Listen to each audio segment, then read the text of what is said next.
Hey guys, and welcome back to another episode of Digital Artcast. Thanks again for tuning in and checking out the episode that we've got today.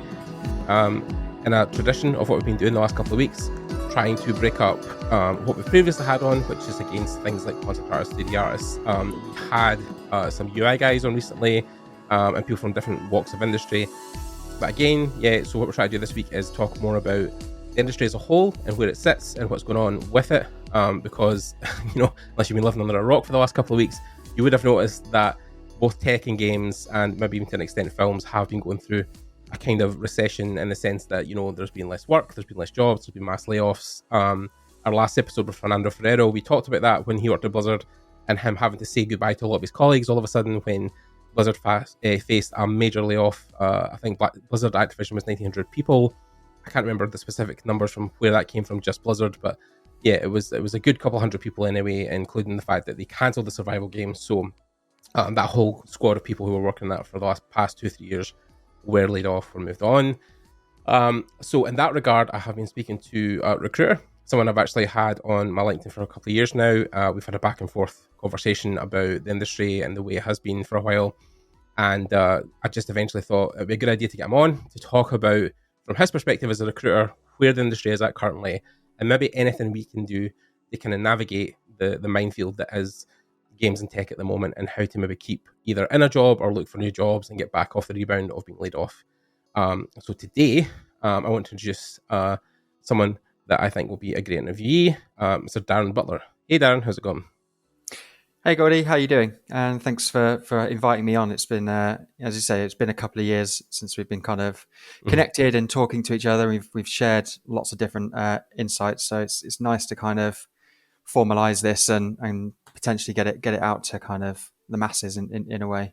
Yeah, definitely. I think it's also hard with LinkedIn and other social sites where you always, you always put a thing where you have a face and a name, but you don't always get a kind of one-to-one conversation with people. And it's something I think we're definitely losing in the digital age of like having wholehearted conversations and trying to sit down and talk to people face to face. It's definitely a lost art these days. So yeah, for sure. I think that's probably like the biggest thing that I've noticed since 2020 is that so much of my job now is done online via video meetings and things like that. And I'm almost kind of, it's always a bit of a nice surprise when something drops into the calendar and it's like, oh, I'm going to go meet someone at a coffee shop and it's going to be like a face-to-face meeting, or I'm going to this event and I've got a face-to-face meeting event set up. So it's real. It's nice to be able to do these kind of one-on-one conversations in this manner. Break up the monotony of emails and schedule stuff and try and get a bit of human interaction. So exactly. As of recording today, I think, is it tomorrow you're going down to an event in Manchester?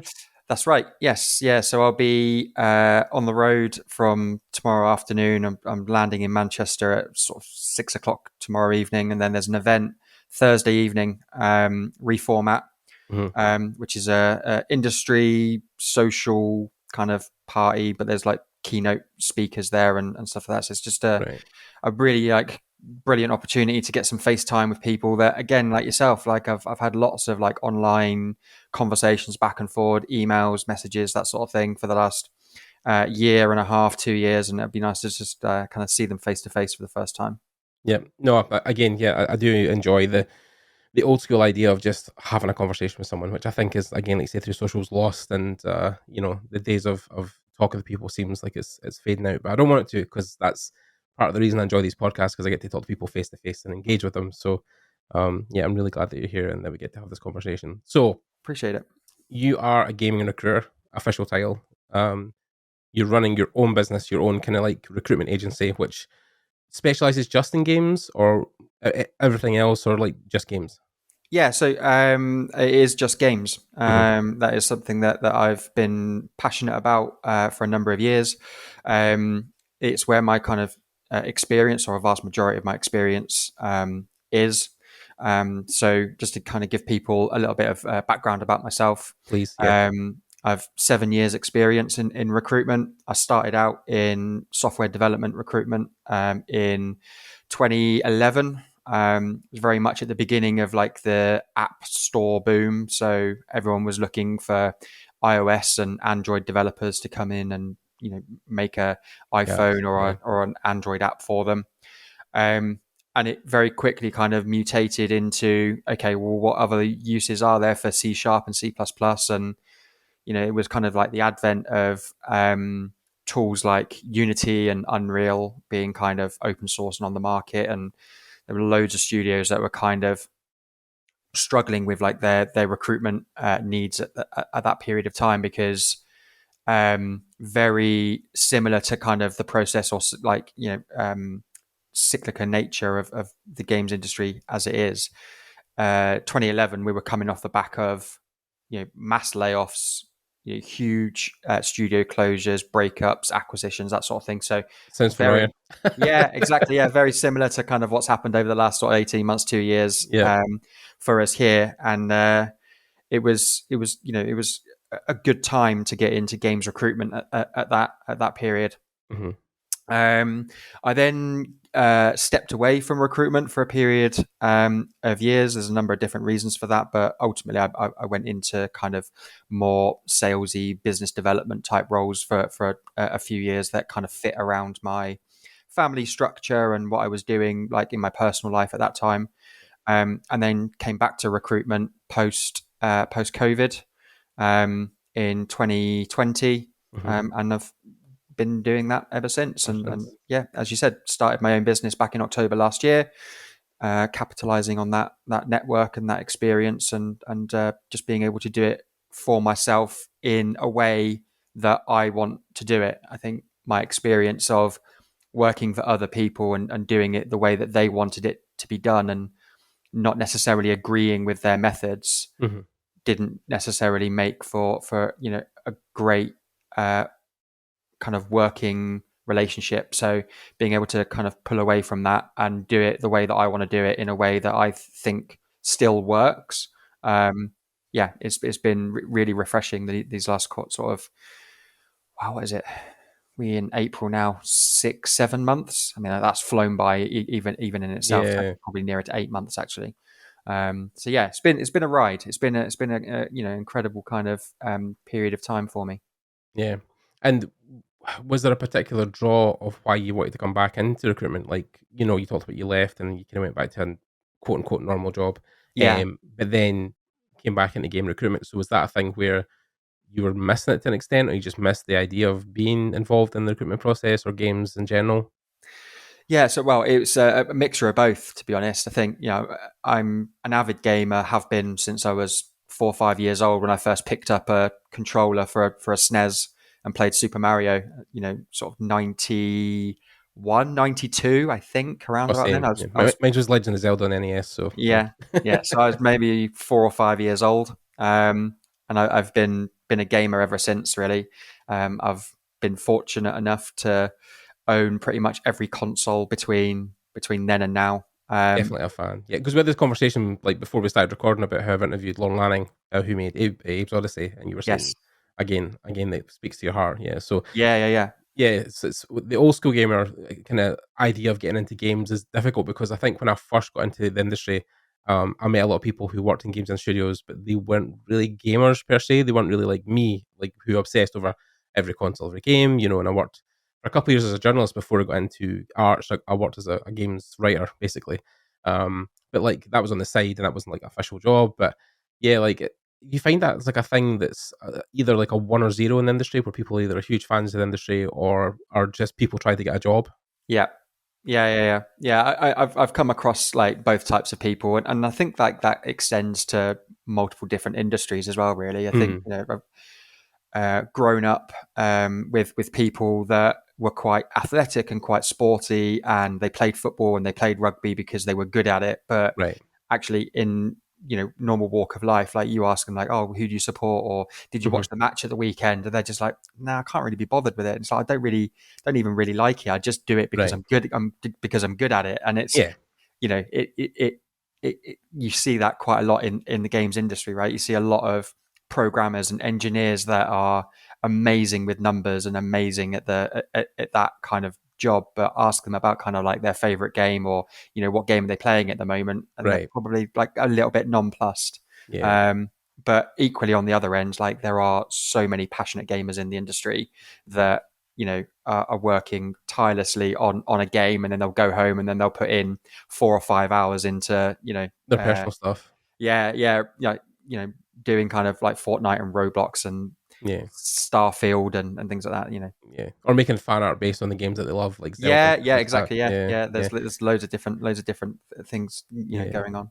Yeah. Yeah. It's usually why I find people is people who are maybe working a really 9 to 5 job and they're working in the games industry, sector, but then the thing that explodes online and ArtStation and stuff like that is like they have a huge piece that comes out that's a fan piece of something. And like years ago, like Rodriguez, one of the friends that I have now, he done a Soul Reaver sculpt of Raziel, like, and it was on, through ZBrush, and it was on ArtStation. It was incredible. And yeah, that's how we kind of started the conversation. But then he worked just a 9 to 5 at Riot Games. So it's like these things where, people have this passion of like, I love the game I work on, but also I love the other things I work on at night. So, but then it's difficult because I think to be at like, well, Riot Games, right? But to be at that level, you kind of need to be doing your job, but also doing all that stuff at night to keep improving constantly to get, better and better jobs. And maybe one of the pitfalls of the industry, I feel, is like people sometimes take advantage of that passion. Like they will offer less money or they will offer not great rates or conditions because they're like, oh, he's passionate. He wants to work here because he loves the project. That's the big draw for him. So yeah, Yeah, and I think for our sins and for all the kind of rhetoric online of like recruiters are this, that, and the other, and I think that's kind of where we play our part quite a bit, is to make sure that people like that do get a fair deal. yeah, We are working on behalf of the studio, but equally we are working on behalf of the candidates as well, and making sure that their work is valued and their time and effort is valued. And I've had so many conversations with candidates that have applied for roles, and they've massively undersold themselves because they're just so keen and eager to actually get their foot in the get through the door. door. And Yeah, there's absolutely nothing wrong with that. But equally, like, I like having those conversations with those types of people because it's very clear that they're talented, very clear that they would do well in the interview process and hmm would do well in that role. And then they say, oh, I'm looking for 23K, 24K. And I'm like, no, wait, stop. yeah, Like, the market rate for you right now is like 33, 34, and that's yeah. exactly what you should be aiming Like the for. low 20s is something like it's almost minimum wage at this point. You know what I mean? So Right, exactly. And I think sometimes as well, like, because I've made that mistake myself, like, job hunting same. previously when I was younger. Yeah, Like, same. I've gone into workplaces. I've gone in even into agency like recruitment roles that were Right. paying 20 as a hmm salary, but then you get X amount of bonuses on the top, and then you just realize actually that your base salary in that position is not even going to cover your basic living costs. Yeah. But you accept it anyway because you think, oh, this is a really good opportunity, and I'm going to hmm make extra money in my bonuses and referrals and everything else of that. And by and large, I have. But the point of it is that I believe that a salary should be the one thing that covers your basic living costs at any stage of your career, and then anything on top of that, like rev share, equity, anything else like that, is exactly what it is. It's a bonus. It's The something bonus. on top. Yep. I mean, that's one of the things I wanted to talk on. There's a couple of key points I wanted to hit along us talking. I'm only about 10 minutes in, so we've got time. But the first thing I wanted to talk about is the thing that I've experienced. So I'm from Scotland, obviously, as we talked about earlier with Iron Brew in my hand. But the UK in general, and I'm also, people maybe know this from my socials, but I'm very political. So I have a very strong view on the current politics in the UK and how London is running the country, which I don't think is well. But the UK in general, as we've seen in some of the panorama interviews and documentaries, that the UK is really just dragging this corpse along the bottom of the well, where the wages have stagnated for like something like nearly 14 years. We're talking, like we said, people looking to 24,000 as a wage versus like people I know in the US, because obviously I have a lot of friends in big industry places in the US and California, and the average over there for a starting salary is somewhere between $55,000 and $70,000. Mm. So it's like, even converted to UK pounds, that's something like 35 to 40. But how do you feel the industry, even stacked up against Europe? Because I know Europe also is above us in terms of wages. Do you feel the UK is lacking? Do you feel that's been a problem for a long time? Yeah, I think so. First off, to like kind of tick off, particularly about US salaries, right? hmm So, because coming into going in, recruiting into the US market for the first time Mm-hmm. 2.5, 3 years ago, Mm-hmm. seeing like kind of like those base salaries and knowing that I was going to get a percentage kind of commission based on the salary that people were Yeah. getting. That's Like, how you make your money. It's how you make your living. Yeah. yeah, So yeah. exactly. Like the US market became very appealing Mm-hmm. in that sense, but it's worth noting that the cost of living in the US is markedly higher than probably what it is here, even in the UK. Yeah. So anyone that's been to the US on holiday, anybody that's been to GDC recently Mm-hmm. will know that like just what just even things like fast food and stuff. It's it's I would say there is a little bit of an equivalency thing going on there. It's like minimum wage over there is probably something like the equivalent here is like 35K, but actually you go into a McDonald's over there and it's like $20 for a value meal. Do you know what I mean? Like, so there Yeah. is a bit of an equivalency thing going on. To come back around to your question about like, salaries stagnating here in the UK and things like that, I think it's really obvious. I think like, across multiple industries that has been the case for quite some time. And for various different reasons. Mm-hmm. That being said, like there's still nothing stopping candidates from asking for more, asking for what they feel like that they deserve, asking for what they feel like ticks off their basic needs, and then it's down to the individual companies to say yes or no whether or not they can afford it. Yeah. I think like there was a great piece that I read recently where I think it was like through like 1970 and 1980, Mm-hmm. the average cost of a mortgage was equivalent to like 2 times your annual salary. Yeah. And I think it's something like 10 times now.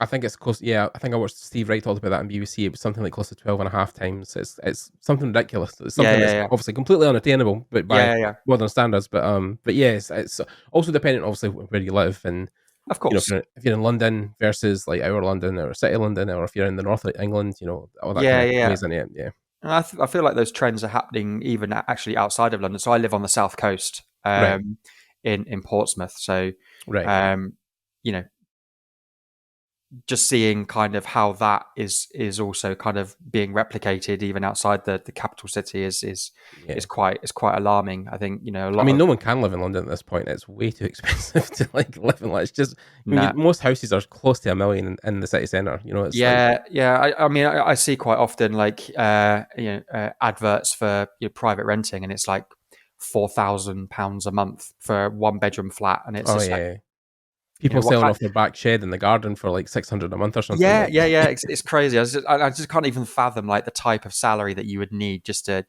make that kind a of banker's salary. That's what you yeah, would need, sustainable. Yeah, basically. Yeah, exactly. Yeah. yeah. Because I mean, I came across that a friend of mine's years ago who worked in. I don't name the studio, obviously, and drop names, but it was a AAA studio in London, and he was a senior there. I think he was a senior concept or senior character artist, and he was on 45K a year as a senior, which I think for London especially is a bit disgusting. It's a bit Mm, crazy because to live in London, you and I both know that it's a lot of money. It's a lot of money to live in that yeah. city, and 45K, while it seems like is a high salary for what we do, to the modern worker in any other industry, especially because I used to work in the rail industry and network rail stuff like that. So there's guys I know down there who aren't even seniors who make that kind of money, Yeah. lifting and shifting on a track.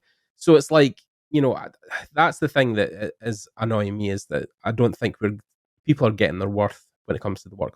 You know what I mean? Considering how much to do, considering how much you have to do beforehand just to get the job. You know what I mean? Yeah.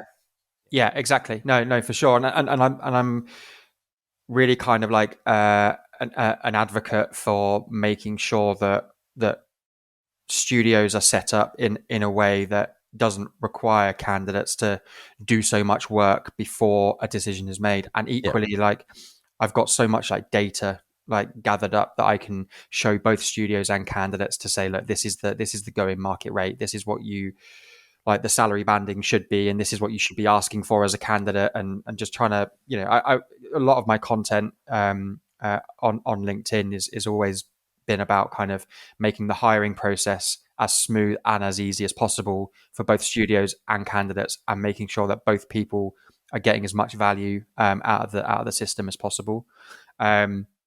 But yeah, I think I mean, it's the difficult as well in the fact that, like, I know some recruiters have talked to me about this, the fact that not every studio, obviously, this isn't a blanket statement, but the fact that some recruiters will have a budget for a hire, and Yes. they will get an incentive or a kind of pat in the back or a bonus if they come in well under what they're supposed to be offering. Say they have 45 or 50 for the role, and the guy comes in and says, "I'm looking for 40," and they're like, "Fantastic! Like, I've just saved the company 10 grand a year." So it's a thing as well where that incentive is in some studios where they'll try to almost lowball the candidates to try and get them in Mm. at a cheaper rate. Because again, I understand studios need to make money. It's a business at the end of the day. They want to save money, but it feels difficult how you'll have maybe 3 or 4 people on a senior team, and every single one of them is at a different wage. You know what I Mm. mean? And that's also disparaging because you'll feel less than if you're coming in and saying, you're maybe having an issue with your taxes and you're talking about your wage, and then your partner or colleague says, "Oh, that's really interesting. Yeah, I only pay this much tax," or like, "Oh, I've usually got this much left at the end of the month," and you start to do the math, and you're like, "Are you on more money than me?" And you're in the same position, the same, so but that's tech in general. That's maybe no like exclusive to the games industry. Like that's almost been the issue with tech or jobs in general over the last 10 years. Is talking about your wage openly. That seems to be a very big taboo. Yeah. Well, I mean, this is something that I've never really been worried about. Like me as an individual, I've worked in places and I've been very open about like what my salary is, what my commission is, what I'm earning and what I'm not. Yeah, which you should And be, I think. Yeah. well, yeah, I mean, I've got no issues with being kind of open with it. And if I find out that the person sat next to me doing exactly the same job is earning £5,000 or £6,000 more, Hmm. then is that going to hurt me a little bit? Yeah, of course it does, because I feel like I'm offering exactly the same value, if not more. Sometimes you sit next to people and you go, well, I'm kind of doing a bit more work than you, and I feel like if you're earning more than me, then we need to have a conversation around why that's happening. Yep. And that's exactly the reason why I advocate for people being open with their salaries and being open with what they're offering candidates. And there's a lot of studios that do that really, really well. They're very open with like kind of who's on what and who's doing what and things like that. And for the most part, they will do their level-headed best to Hmm. make sure that everyone is on a even Equal keel. claim. Yeah. Yeah, in terms of like there's a seniority and it comes with a certain banding. So even if you are sat next to someone that is earning maybe £2,000 or £3,000 more Hmm. or less, like it's still within like a quite a strict banding Like and there's 3 or 4% or something like that. yeah, exactly, Yeah. yeah, and there's a reason for why there is that disparity. Maybe someone's had to move or come from another studio or give up another job or yeah. Right, exactly. So is everyone is there ever going to be a world where We people all hold doing hands and have the same wage. And right, exactly, is everyone going to be like doing the same job, being paid to the penny, the exact same amount? yeah. I think it's completely unrealistic to expect that. But that being said, I think like parity in salaries, particularly like within studios, is Hmm. something really, really important and will definitely almost kind of like get ahead of the argument of, I'm a senior, they're a senior. Why are we not being paid the same or roughly the same amount of money? Yeah. Because I've seen huge parities. I've seen as much as £15,000 difference for Yeah. people that are doing exactly the same job, and it's really hard to understand why that's been allowed to happen. Yeah, I think that's the difficulty as well, is the fact that like if people, like you said, if it's 3 or 4% difference, then nobody's really going to bother about stuff like that. But then, like you said, if it's £15,000 Yeah, in per month, when you break it down, you're like, there's nearly an extra 150 in my bank every month. yeah, yeah, Like yeah, that's yeah, that's a difference. So you're thinking to yourself, oh, I would pay my council tax. Like there's something you want to try and aim for, like people being roughly within the margins of error, yeah. on the same wage. But yeah, I think London especially. Like I did. That's why I kind of almost had a visible gasp when he told me his wage, and I was thinking for London, that seems like you'd think it would be way more than that. Mm, Especially given like some of the studios, where they make decent money. I mean, the ones that are still around, I mean, obviously have suffered recently because they've either cancelled projects or they've been hit with the recession or the layoffs. I mean, obviously, as we talk about the layoffs recently, Sony London studios are gone, are no more. So, and I think they had about 150, 200 people in them. So it's actually getting to the point now where there's so many people laid off in the UK, there just isn't enough jobs to absorb everybody. So it's now a thing where people are just kind of floating in limbo looking for work. yeah, I think this is a conversation that I've been having quite a lot more recently with people, particularly new people that are coming into the industry. Graduates and juniors that are Hmm. just qualifying, and they're just kind of immediately thrown into this pool of people that are infinitely more experienced than they are. They've Oh, got yeah. that. They've got the commercial success and the background, and they're basically essentially competing for the same jobs. The thing that I would say is that being a recruiter, I do see both sides of the coin. I see the layoffs. I see the people that that are affected by those. I see the studio closures. I see like all that kind of like heartbreak that comes with that. But equally, I'm also constantly talking to people, in studios are saying, we're growing, we're hiring, we've got jobs available. And I think the last count, if you take a look at Amir Satvat's resources and the workbook that he's put together of all the available roles, I think there's about 13,000 live roles across the games industry right now. And a vast majority of that obviously will be in art and engineering and things like that, Right. along with like ops and stuff. In terms of equivalency, I think we talk about there being circa sort of 25,000 layoffs over the last 2 years. I mean, I don't know kind of how many of those people are now back in work, plus the additional 13,000 live roles that are still available. But you are right. Like there is a noticeable shortfall in the number of people that have lost their jobs over the last 2 years versus the number of available roles. But what I will say is, coming back to earlier on in our conversation, when I first started my recruitment career in 2011, that was off the back of mass layoffs in tech and gaming industry specifically, and the gaming industry was so much smaller back then than what it is now. And I think if we look back, the numbers of layoffs were fairly similar. I think it was about 20,000 across a 2-year period. So as a percentage basis, it was markedly bigger impact on the industry then. But what we saw come out of that, across 2010, 2011, 2012, so many new studios opened up, so much more experience was in the market. And these experienced heads got together and was like, look, we can do this better. We can do it. We can make our own thing. Yeah. And they did exactly that. And those studios 13 years later are now the AAAs that are, still hiring, still growing. They're still doing things in a very much, sustainable way. And, my hope is that of that group of people that have been laid off over the last 2 years, that we see a very similar thing happen, is that a lot more of these kind of like smaller indie studios do like spring from this, and that in 2, 3, 4 years time, we can start having a conversation about those people, growing and building their studios, and they're hiring 50, 60, 100 people over that period of time. It's going to be a great thing to witness and watch. Yeah, it's a difficult thing I think I've found where game studios, it's difficult when they grow at that rate, because I don't think game studios would be any more than 100 people. I think anything more than that, you're starting to struggle with.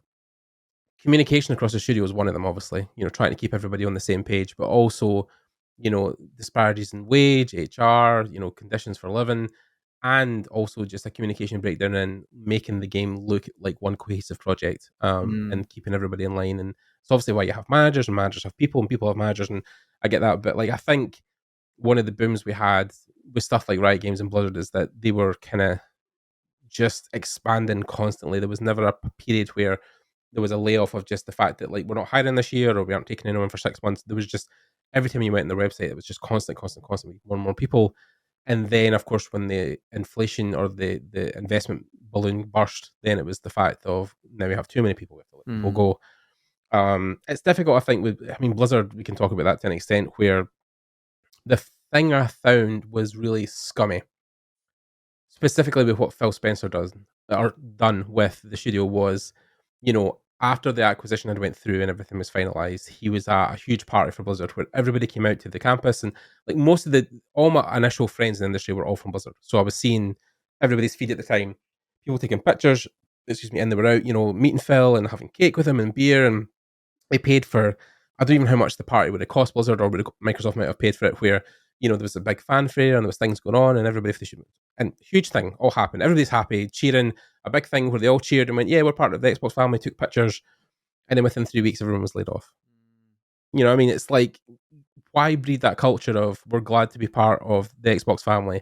However, Yeah, yeah, I mean, it was a funny thing watching it because obviously here in the UK, you know, there was a court case. There was we're trying to block the acquisition because it was monopolizing and everything else like that. So, which obviously eventually failed for various reasons of competition laws yeah, and things like that. They circumnavigated it and got mhm, around it and stuff like that. And that's okay, fine if that's the letter of the law and that's the way that it is. yeah, But I think even prior to that going through, I was saying to anybody that would listen, there will be layoffs. There will be significant layoffs oh yeah, yeah, because when you have a business like Microsoft overlapping with a business like Activision Blizzard King, yeah, like there is inevitably going to be duplication of roles, and mhm, that's essentially what the layoffs kind of were about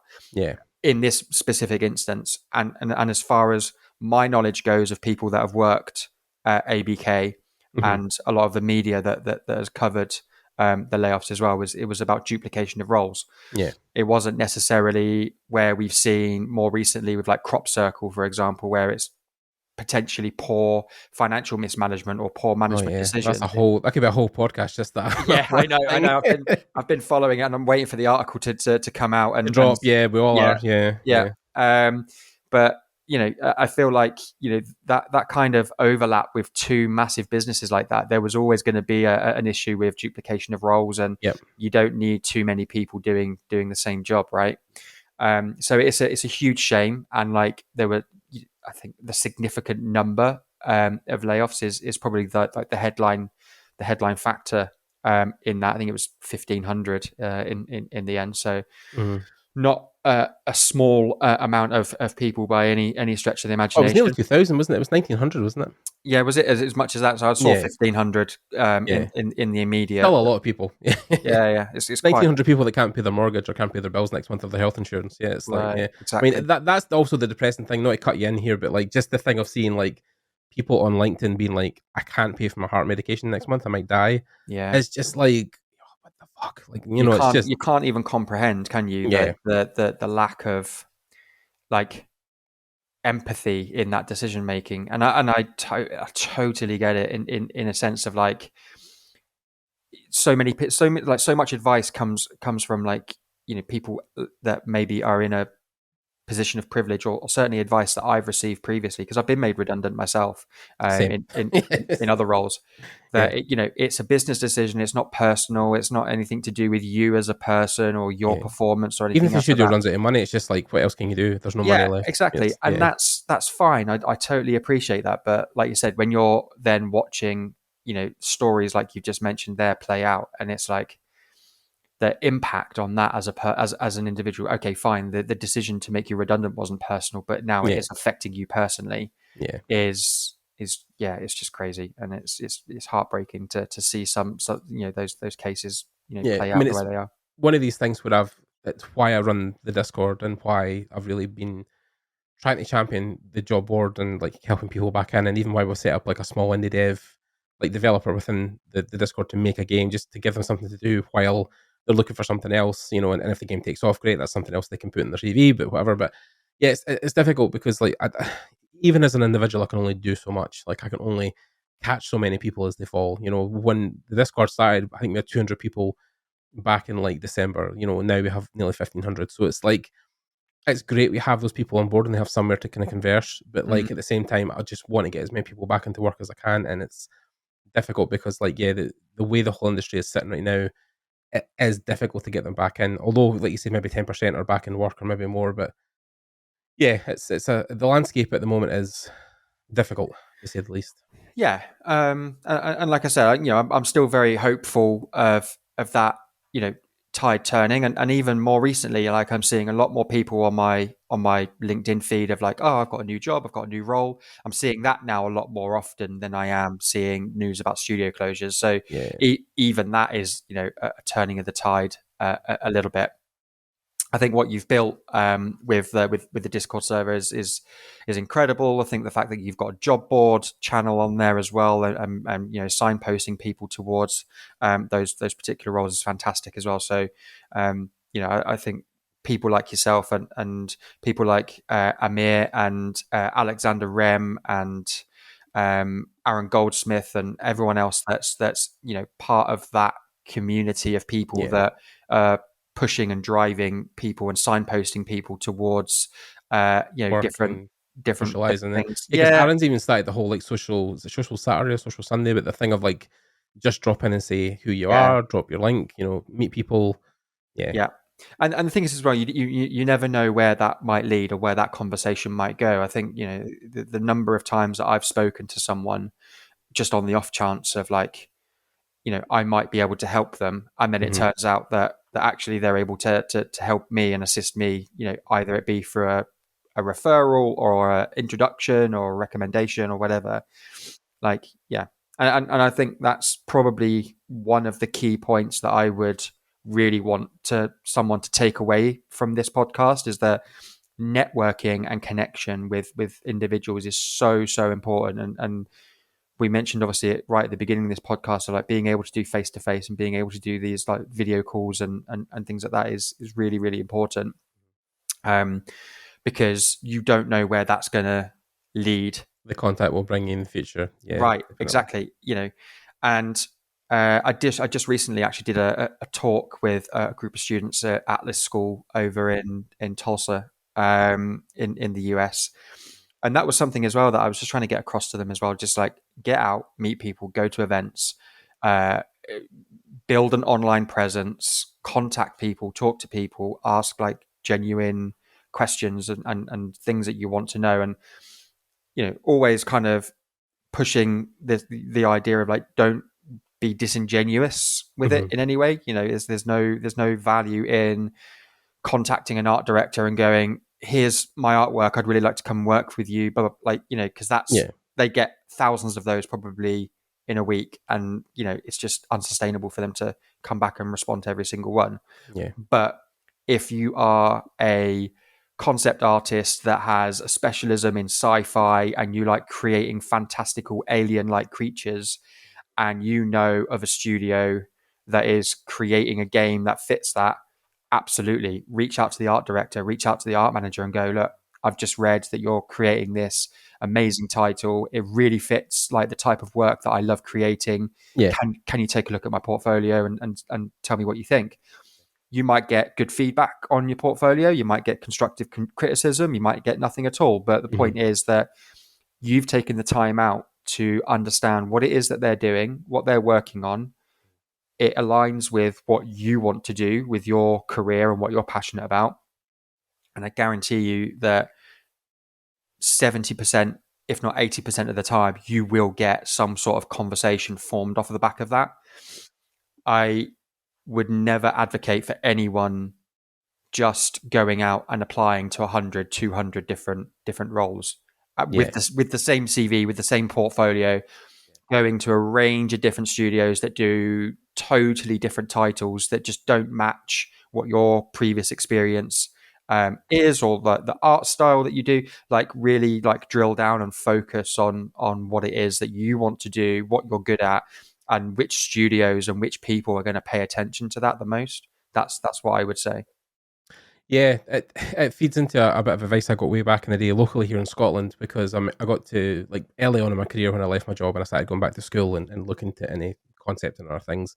I had a conversation with an art director at Rockstar North, where obviously they make Grand Theft Auto up here.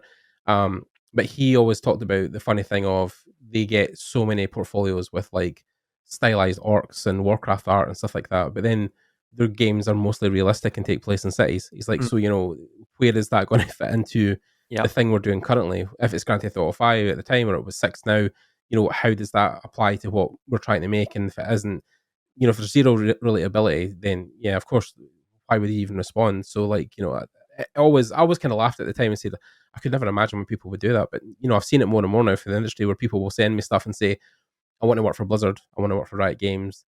fantastic. It's a great aspiration to have. And then you look at their stuff and it's like, well, it's super realistic. There's a lot of PBR materials. There's a lot of realistic lighting. I can't really see a lot of stylization in your art. Your rendering skills aren't quite high enough. But then, if I apply and I get a junior job, I'm like, yeah, but then you should be hitting like at least a couple of landmarks before you even apply to studios like that. Like some kind of thing where an art director can look at your portfolio in 3 seconds and think, okay, cool, I can see I'm working on Legends of Runeterra or League of Legends or whatever, or Valorant, like it just makes sense to look at their portfolio and think, oh yeah, that makes sense to me. Because even like some of my friends who have went from, working on Agents of Mayhem or Saints Row, and then Volition, and then they went to work at Valorant, and then from there worked in Counter-Strike 2 and are now at Warcraft. So like you can see a progression where their portfolio has led them through, because it's the same kind of level of stylization throughout all the projects, and it makes more sense to then jump from those games because they all kind of fit within one bracket. So yeah, and that's a great point as well. Is that progression is something that can and does happen a lot in the industry as well. Like just because your portfolio is very like photorealistic, Unreal Engine 5, it looks stunning. Like if that's not the type of work that you want to be doing long term, and you do want to be doing more stylized stuff, that's great.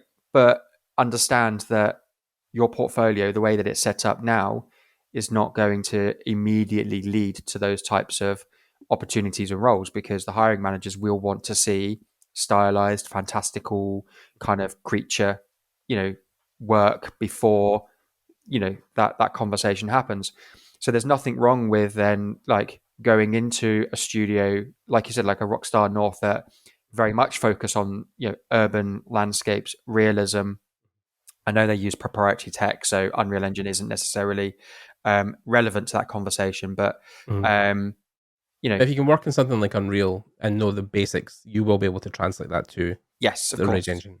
Yeah. So it's one of those things. But then, like as you mentioned, like there's then nothing stopping you from like then transitioning into more stylized, more fantastical things later on in your career once you've built that portfolio around that, whether that be with personal projects, whether that be given the opportunity within the studio that you're currently at to work on those types of things.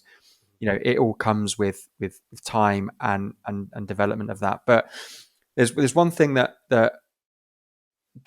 certainly was always like drummed into me quite early on in a very kind of corporate world of recruitment, was always the saying of dress for the job that you want, right?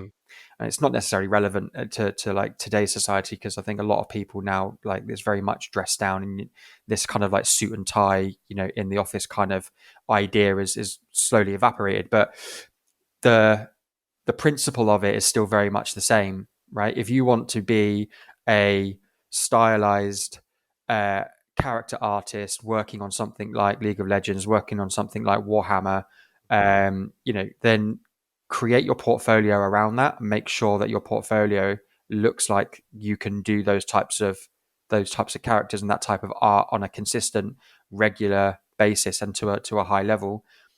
And those will be the jobs that you end up getting. Those will be the jobs that you'll get a lot of, feedback from, even if it is constructive criticism and ways for you to improve for the next time you apply.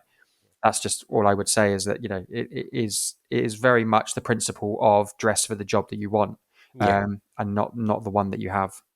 Yeah, I mean, one of the best pieces of advice I had also was from a guy at Pixar. He was doing a talk at IMAG in Paris, and he was talking about you should be working like you already have the job.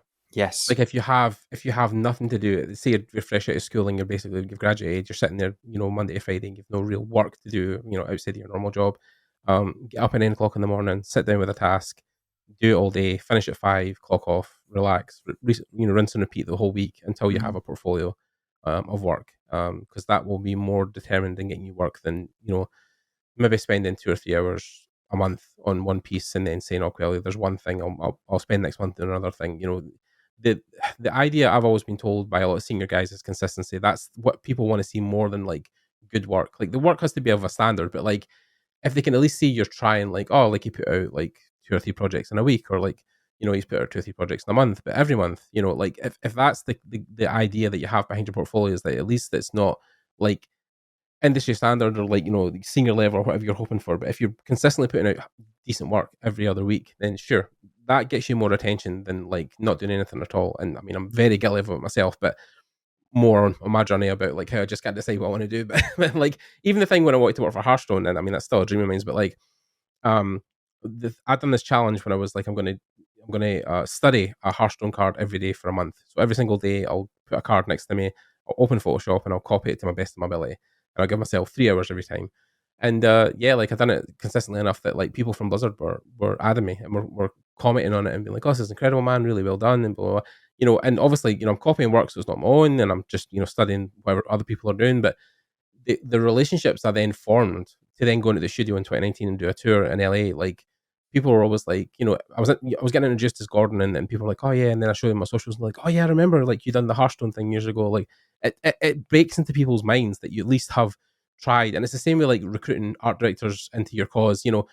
When I first met Raf Grazzetti, like he always talked about the thing of like, if you get people's attention, like his attention specifically, and then you get it, and it's like, right, okay, Raf's following me on Instagram or he's following me on LinkedIn or whatever he's doing. If you then make work that is good enough, Raf would probably reach out to you versus you reaching out to him. Like you can reach out to art directors and say that you want work, but if you just start with a simple "Hi, how you doing?" and form like almost like a friendship, and then if you're constantly posting stuff on LinkedIn that is really really good, Raf might occasionally, or whoever, art director would occasionally reach out to you and say, "Hey man, just to let you know, like I've noticed that you put out like a bunch of really good work recently, and I've really enjoyed what I've been seeing. Are you interested in a job? I've got one coming up." Like that organic stuff is more akin to getting you work than anything else in the industry. Darren doing a nodding here. I'm assuming he agrees with what I'm saying. Yeah, yeah, yeah, Yeah. yeah. This is something that I've been trying to get across to as many people as will listen. Mm-hmm. It is about that kind of putting yourself out there, creating that content. Mm-hmm. And it's just going back over, like, create that network, create those connections. Like, people need to understand, like, particularly in this moment in time where the industry is in such a flux, and the market is absolutely flooded with candidates right now, Mm-hmm. is that someone is posting a job on a job board, and particularly depending on the level, I mean, even now, even at kind of, I would say, even at mid-senior roles, Mm-hmm. like, they are instantly getting 50, 60, 100 plus applications, right? And that is a lot of time and a lot of effort on the recruiter or the HR or the hiring manager's part to sift through every single one of those and make sure that A, they're immediately relevant for the role, B, are they worth screening and interviewing and going through the process with. But if they already kind of know of you and know of your work, you've already got that foot in the door. That question of, are they relevant for this role, and are they capable of doing this job on a consistent and to a high quality basis, that question has already been answered in that Yeah. person's mind when they're reviewing your CV and your portfolio. So you talk about, like, wanting to stick out amongst 100 different applicants.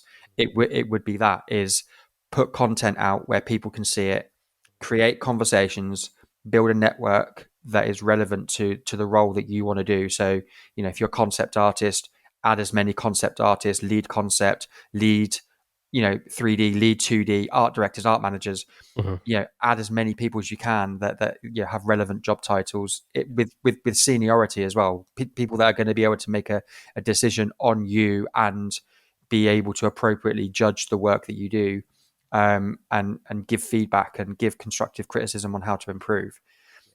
Likewise, if you're an engineer or a programmer, and I know that's not necessarily relevant to a vast majority of your audience, but the same goes.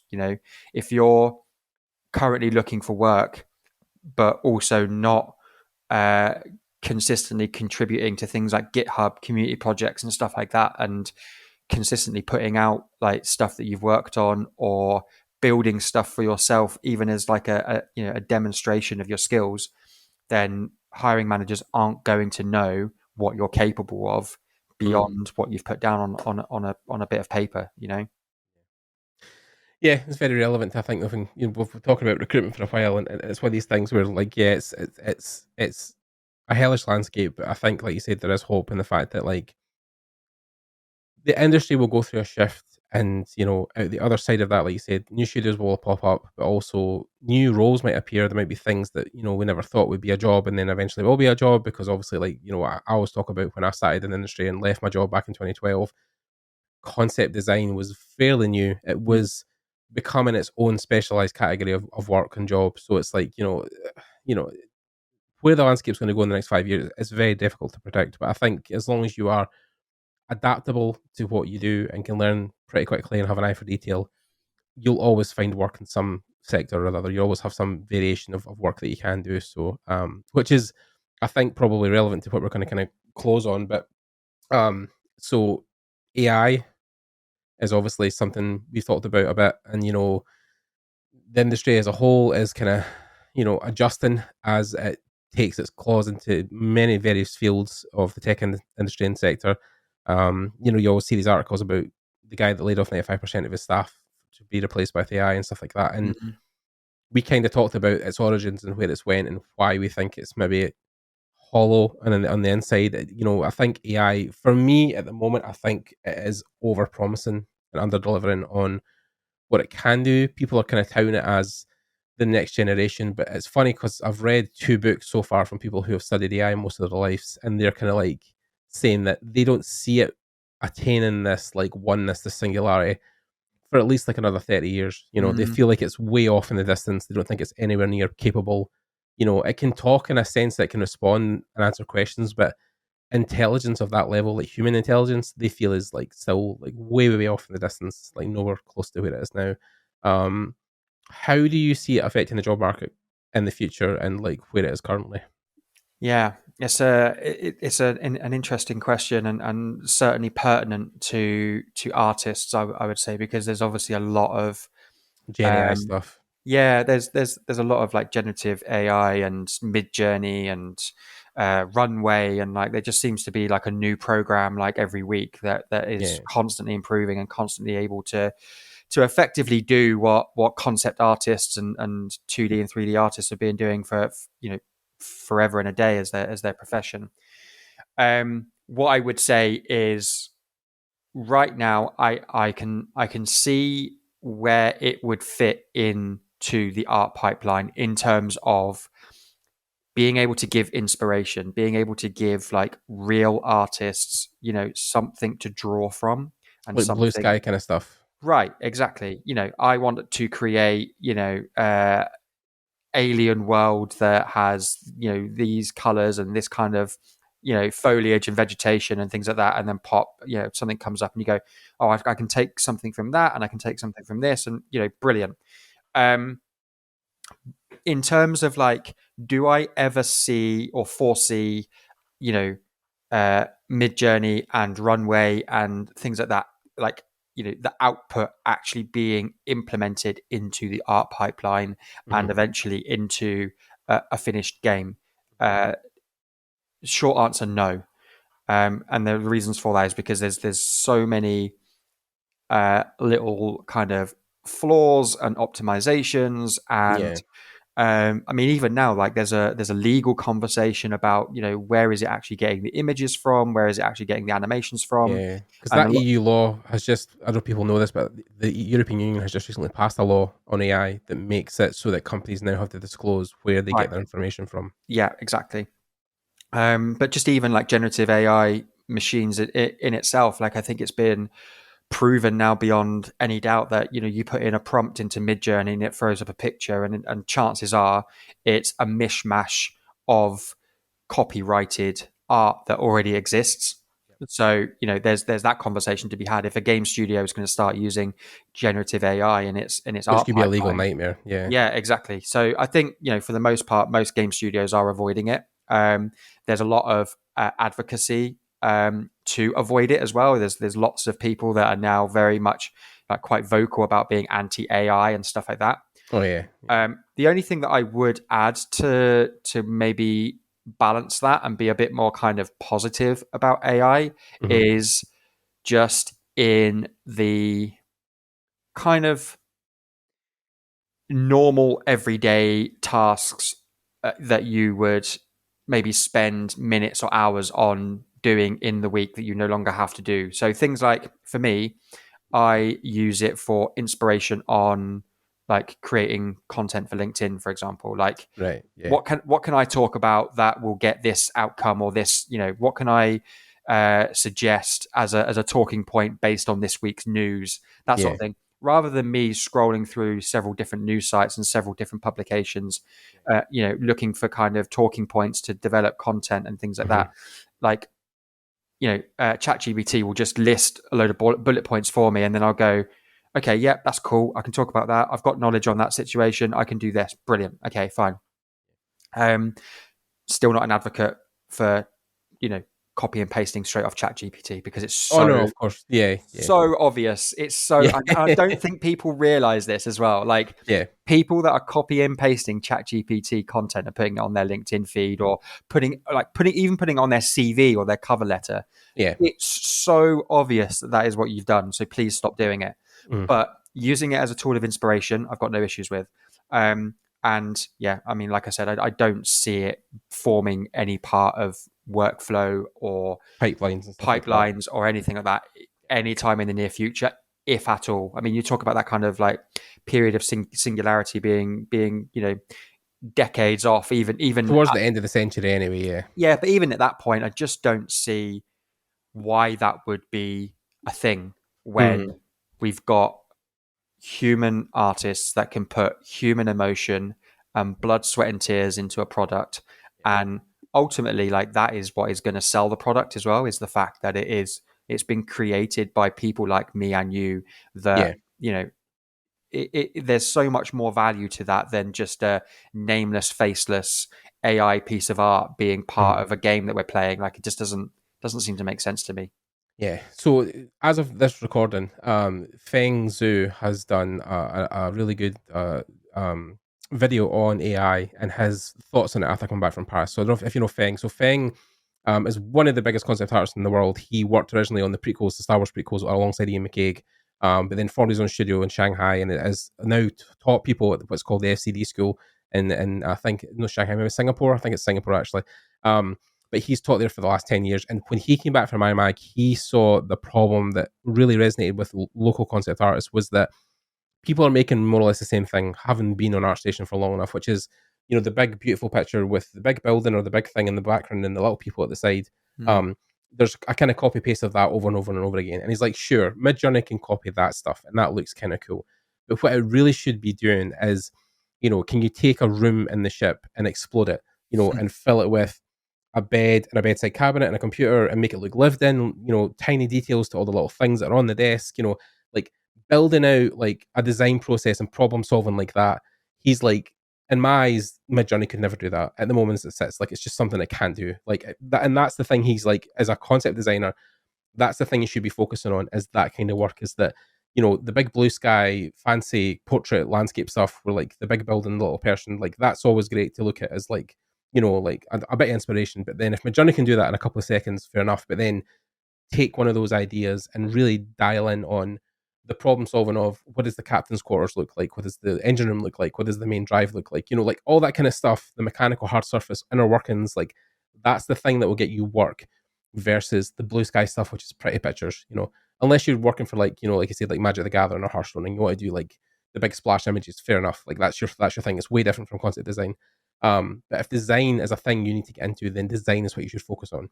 And I think you're right in what you're saying is that people obviously think about AI being integral to the process and how it's going to, interrupt the concept design and the 3D guys. But the people I've spoke to who are senior level and higher have said that they have been not worried because they understand the pipeline so, inherently because I've worked in it for years and years and years. And they're like, this has no place in what we do because we manage people from day to day. What I don't really agree on, and I'm glad Feng made the video because what's been vacant from the landscape for the last 2 years is a senior person like Feng coming out and saying, I don't think it's going to work. I don't think you've nothing to worry about. Like, but you should focus on this. But still, at the same time, it's not going to take your job. I think just one person saying that would have been like so beneficial to everybody in the landscape. But everybody who was senior or higher was always just being like, I'm not worrying about it. So why should you? Yeah. I get it, but then you've got all these thousands of students who are coming to school looking at AI thinking, oh, shit, like, what the fuck am I going to do? Like, so, Yeah. It's difficult. No, It really is. you're absolutely right. You're absolutely right. And like I said, just to conclude on that, I don't think it's going to interrupt the pipeline or anything. I don't think it's going to take away from jobs or keep people from getting into those kind of graduate junior positions or even like early stage art, like concept and 2D illustration and storyboarding and things like that. Yeah. Those will still very much need human eye, human hand. Element. Yep. Yeah, I think it's like, for me, for someone that actually appreciates the output and appreciates the final product, it is maybe actually, like, it's going to sound odd to say, but actually it's probably less about the skill, but actually more about the emotion and the effort and the effort that goes into it. Like, honest to God, this is the conversation I had with somebody the other day, and it blew my mind when I came up with this thought. But it was so obvious, right? Where, like, so we talked about the origins of AI, and if you really dig into it and see where these people have come from, what other industry they've left to come in AI, which is, we've talked about crypto and NFTs, and even the fact that now is it Stable Diffusion? So their CEO just left, because the guys have went bankrupt, and so a lot of that's really just self-fulfilling prophecy. Like, it's all speaking for itself about what that has as an industry, what's propped up. But yeah, I was like, the thing with AI is there is no soul. Yeah, there's no soul to like, you can feel when you look at, like, one of my really good friends, Matt Gazer, when he's painting stuff for Star Wars or Disney, you see the inherent emotion that he's trying to convey in that piece, the warm and cool colors, and the big thing people talked about is the reason people are pulling away from AI is the storytelling. Like, people just aren't telling stories like they used to. And there's a really good YouTube artist I follow called Inkwell Dustin, and his stuff inherently is just like open a page in a storybook. Like, he does small, concise little illustrations, but it's like maybe like a kid leading a horse that's actually a parrot to like a market or something, or interacting like a little adventure. Like, those little story, like, warm moments that have a bit of soul to them. That's what is missing from AI, and what I think machines can never really replace is that human element of emotion in what you make, because we are passionate, like artists especially. I mean, engineers, I'm not saying aren't passionate. Of course, programming is as much an art as anything else, the same as medicine. But like, art specifically, picture art, I think, you have to pour so much of yourself into what you do, and AI is definitely missing that. And I think until that problem is solved or that question is answered, then it will never really pose a threat to us as a community. No, totally agree. Awesome. Well, yeah, I'm glad I got that off my chest, basically. Been waiting to talk about that for as soon as you said it, that's why I started clapping. I was like, oh my God, this guy's in the same wavelength as me, totally. But yeah, so like, I think, like you said, the overall conversation we've had is long, but at the end of it, the short thing we've talked about is that it's a difficult time, but there is hope. There is light at the end of the tunnel. Just everybody who's here, hang on, and things will turn around. As much as there are, valleys in this industry, there are also peaks. So like, it will ride out again. And like the I think you've seen that as well. The Larian Studio CEO Sven, when he did his talk at GC, he was talking about the idea of like, stop just laying everybody off after 5 years and then struggling and scrambling to get people back together again to make another studio. Like, just keep people hired and don't like get rid of the talent. So I'm hoping with also the unionization that's happening with Sega and other things like that. Like, I'm hoping, because we've had labor unions in the UK for a long time, we know the benefit of them. So it's like, if we can just start to get like those machines and go, and when you think about it as well, games industry's only really been born in something like the 70s or 80s. The film industry took, I think, the first 100 years just to get, to where it is today. So like, it's true.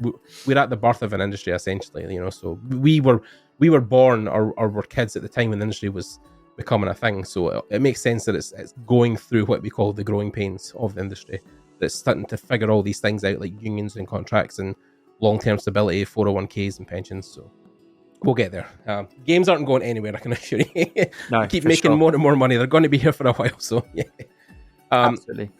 Thank you to Darren for being here. If you guys have stayed to this point, it's been great talking to you.